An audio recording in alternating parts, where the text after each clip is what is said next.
Welcome to Subramani.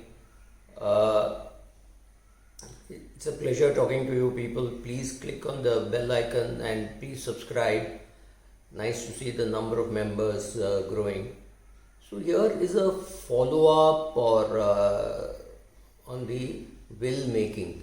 We all know we have to make a will. I've done several posts on that, but here I'm going to talk to you about certain things which get left out in a will. Now, for my parents, I was looking after my father's investments. He knew nothing about it, and about 20 years he had abdicated, saying, as long as there's enough money when I need it, it doesn't matter. Very rarely do people give up, especially men.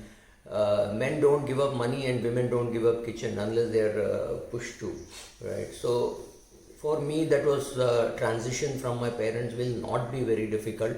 My father is already passed on, so from my mother, because my mother again does not know what her finances are. Like, she believes whenever she needs money, she will have money. That's good enough for her.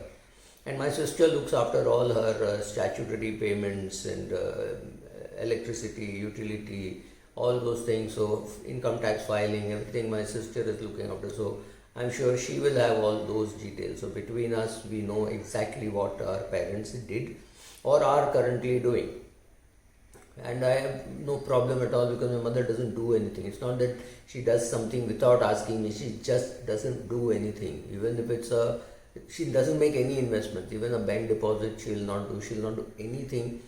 So that's perfectly done. But for some people that may not be so well articulated, they may not have, then there is need to create proper documentation. So the first and the most important document which you need to create other than a will, first go and create your will. वो तो मैं बहुत बार बोल चुका हूँ. I've just repeated it many times.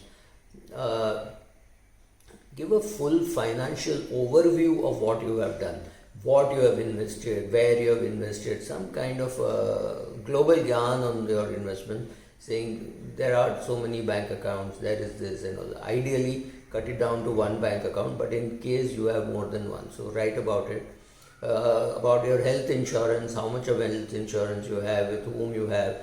If children don't know that, then they should know where to make the claim, etc. There are many children who have no clue what their parents do with their money. That is stupid. So go and get all the equity shares dematted. If it is not worth dematting, tear it off. Tell them it is useless, right? Check out the dividend statements. Check out whether it is properly being accounted for.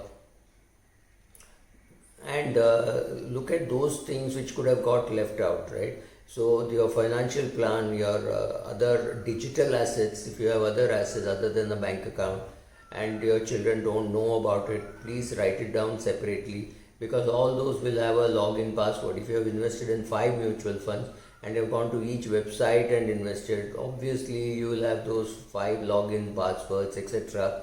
And your children may not be able to access it. They may not even know about it unless it's properly mentioned in the will, because in the will we just say all mutual funds and things like that. So how will you know? How will your children know where you have invested? So that kind of a documentation. And in case you have a pet, I have a neighbor who's 75 or 76 years of age. He has a pet, and the pet is a 3-year-old dog. Very good chance that the dog will outlive him. So there has to be some mention in the will or in the estate plan saying somebody will look after my pet and I will pay that person maybe 10 lakhs or something, some lump sum, so that that person looks after. So, and the dog may have no clue, right, about death and things like that. So it is your job to be financially prepared to look after that dog after you die. This is a new phenomenon in India, but make sure that finds a mention in the estate plan or in the will, somewhere that has to be mentioned. So your digital assets, your physical assets of course you will find a mention in the will. Now there also coordinate well with your children. For example, I found this couple with a very nice house in Bombay, with a swing, and where a lot of emotions were there for the grandparents with their daughter and the daughter's children. I mean, daughter's children could recount many days when they were happily swinging with their grandparents, right? So she wanted that house. That house had a huge value in a nice suburb of Mumbai or mid Mumbai, and but she had no capacity to buy out, or she didn't want to. She didn't feel like buying out the other her brother because old flat. So she was not keen to invest, and she didn't have that much of surplus. But the son was very well off in the US, and it was very unlikely that he would come. And the girl was looking after the parents completely, absolutely no doubt about that. So one day, casually, since I know her well and she's slightly younger to me, maybe 10 years younger to me, she just said that, we love this house and all that. I said, your parents will give it to you. She said, I don't know because there's no reason why they should give it to me. I have not asked. So I probed and I found that the plan was to say house should be sold and taken half and all other assets would be shared in a, so because parents didn't want to be unfair, so they said, and parents cash other than this, assets other than this house was not too much. Yes, it would have been 30% of this, so the daughter would have got this and son would have got only 30%. It's a little unfair. So I said, pay partly to the son, you can pay a little bit. So she was willing to pay, and I said, okay. And since I know the son also, of course he's much younger than me, maybe about 15 years younger than me, I just probed on Facebook saying, hey, are you planning to come to India? And he said, no way. I said, what about the house? He said, it should belong to my sister. I said, I think your parents are in a dilemma. They don't know whether you want it. So I said, next trip, come here, do the documentation, make sure. And luckily for me, he immediately called up the sister and said that he should have at least told me. I said, so she obviously couldn't tell him, right?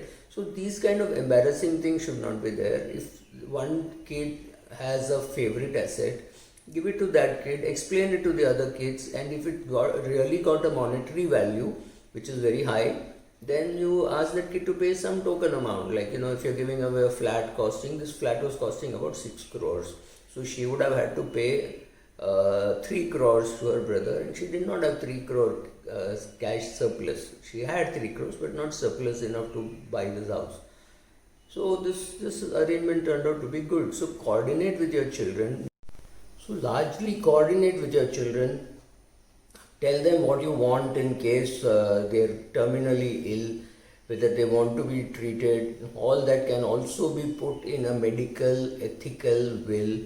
How far is it useful in India, we don't know, but write it down anyway, because tomorrow if the court says, okay, your mother is in a coma and you want support withdrawn, they're likely to ask, has she said that in writing?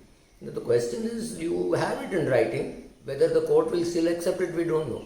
Go and look at the Anita Shanbag case where they go ask the court asked whether she had left anything in writing, right? So you might as well keep it in writing, how the body should be disposed, right? So for example, my mother does not want a cremation, she wants her body to be donated to a college, right? So yeah, so whatever it is, check out, make sure it is available in writing. You will not get a second chance. God does not say the last call for passengers, right? That is not available. So some of this may have to be written down and properly documented. That's all. Thank you.